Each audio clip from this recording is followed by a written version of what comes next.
एक गांव में कनुआ नाम का एक नाई रहा करता था, जो अपने आप को गांव का सबसे ज्यादा चतुर और चालाक समझता था।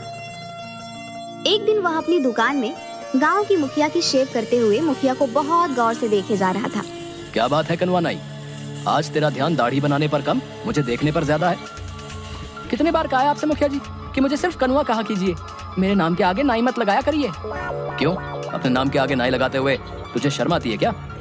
ऐसी बात नहीं है मुखिया जी, लोग अपने नाम के आगे अपनी जाति लगाते हैं, अपना पेशा नहीं। अबे ये क्यों नहीं कहता कि तुझे अपने नाम के आगे नाई लगाते हुए शर्म आती है? तू एक नाई है, तेरा बाप भी एक नाई था, यहाँ तक कि मैं तेरे दादा को भी जानता था, वो भी नाई थे। तू एक खानदानी नाई है, इसलिए तेरी पहचान तेरे काम से ही होगी। अगर तुझ में कोई काबिलियत है तो छोड़ दे ये काम और कर कोई और काम, लेकिन अपने काम को लेकर कैसी शर्म? अब आपको क्या बताऊं मुखिया जी, मुझे मेरे इसी पेशे से कितनी परेशानी उठानी पड़ रही है, मैं आपको बता नहीं सकता। कैसी परेशानी? मेरी उम्र 40 वर्ष की हो चुकी है, लेकिन कोई भी लड़की मुझसे विवाह करने के लिए तैयार ही नहीं। हाँ, मुझे पता है, क्योंकि तुझे लड़की सुंदर चाहिए, जबकि तूने कभी अपनी शक्ल आईने में नहीं देखी।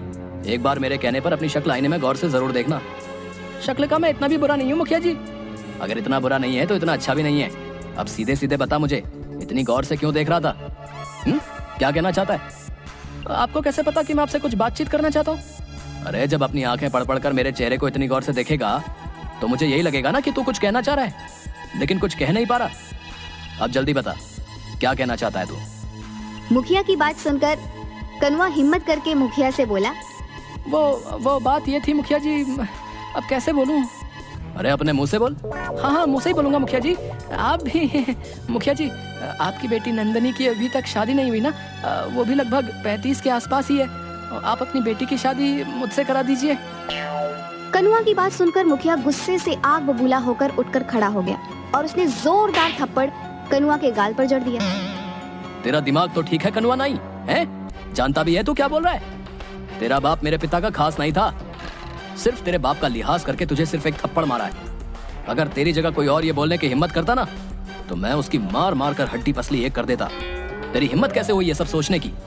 मैंने ऐसा क्या गलत कह दिया मुखिया जी? मैंने तो सिर्फ आपकी बेटी से शादी करने के लिए बोला है। अबे बेवकूफ, हैं? तू एक नाई है, नाई। तेरा और मेरी बेटी का रिश्ता नहीं हो सकता, असंभव है। मेरी बेटी के बारे में सोचने से पहले एक बार अपना पेशा तो देख लेता। और चल, एक बार को मैं तेरा पेशा भी भूल जाऊं, पर क्या तूने कभी आईने में अपनी शक्ल देखी है? हैं? किसी पुराने पेड़ का घटिया सड़ा हुआ आम दिखता है तू। इतना कहकर मुखिया गुस्से से बाहर चला गया। मुखिया की बात कनुआ को बिल्कुल भी पसंद नहीं आई। तू है मुझ पर। अरे अगर मैं नाई हूँ तो इसमें मेरी क्या गलती है? क्या मेरे कोई अरमान नहीं है? मेरे को सपने नहीं है? ये गांव का मुखिया अपने आप को समझता क्या है? नहीं रहना मुझे इस गांव में, और नहीं करना मुझे अब ये नाई का धंधा। अब तो मैं किसी जमींदार की बेटी से ही विवाह करूंगा और अब इस गांव में कुछ बनकर ही लौटूंगा। हाँ। अगले दिन कनुआ ने अपनी नाई की दुकान बंद कर दी और नए धंधे की तलाश में वो दूसरे गांव की ओर चल दिया। वह जंगल के रास्ते में ही था कि तभी उसके कानों में एक साधु की आवाज टकराई। आगे मत जाना बेटा, आगे एक शेर बैठा हुआ है। तुम्हारा दिमाग तो ठीक है साधु, शेर घने जंगलों में होते हैं।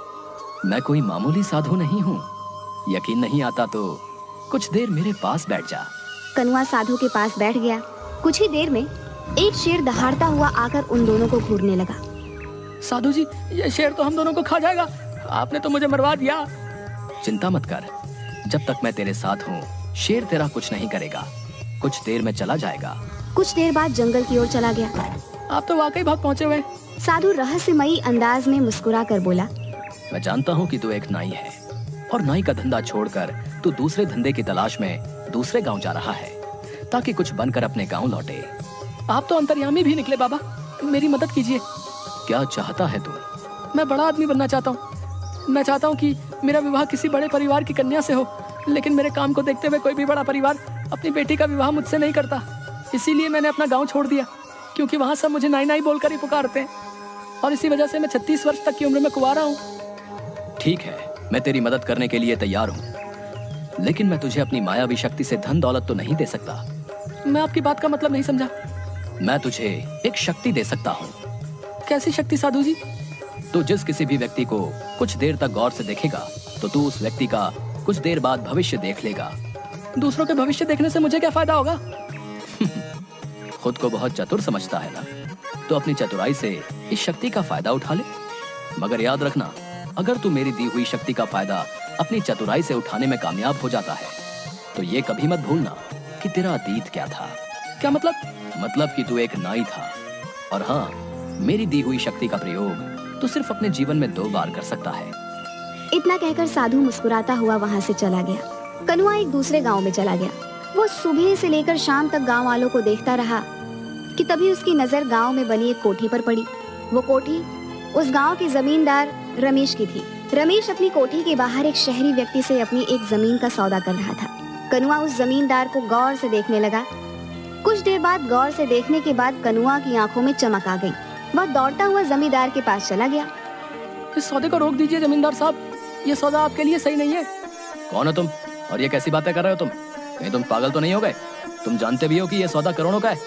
मेरा नाम कनुआ है। मैं कुछ दिन पहले ही विदेश से हिंदुस्तान आया था, मगर ट्रेन में मेरा किसी ने पासपोर्ट, मेरे सारे पैसे सब चुरा लिए।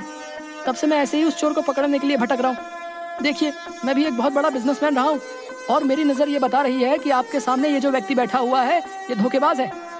कनुआ की बात सुनकर रमेश की आंखों में क्रोध झलकने लगा। तू तो ये कहना चाहता है कि तू विदेश से पढ़कर आया है तो तू ज्यादा चालाक है और मैं गांव का हूँ तो मुझे कोई अकल नहीं है, हैं? तभी रमेश की पत्नी अनीता अपने पति से बोली, अरे एक बार फोन करके पता करने में क्या हर्ज हो सकता है कि इसका अंदाजा सही हो।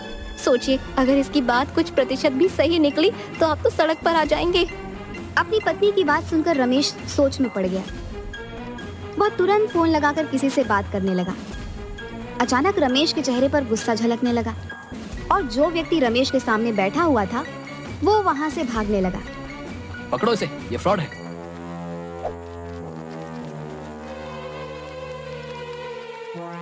कनुआ ने उस व्यक्ति को तुरंत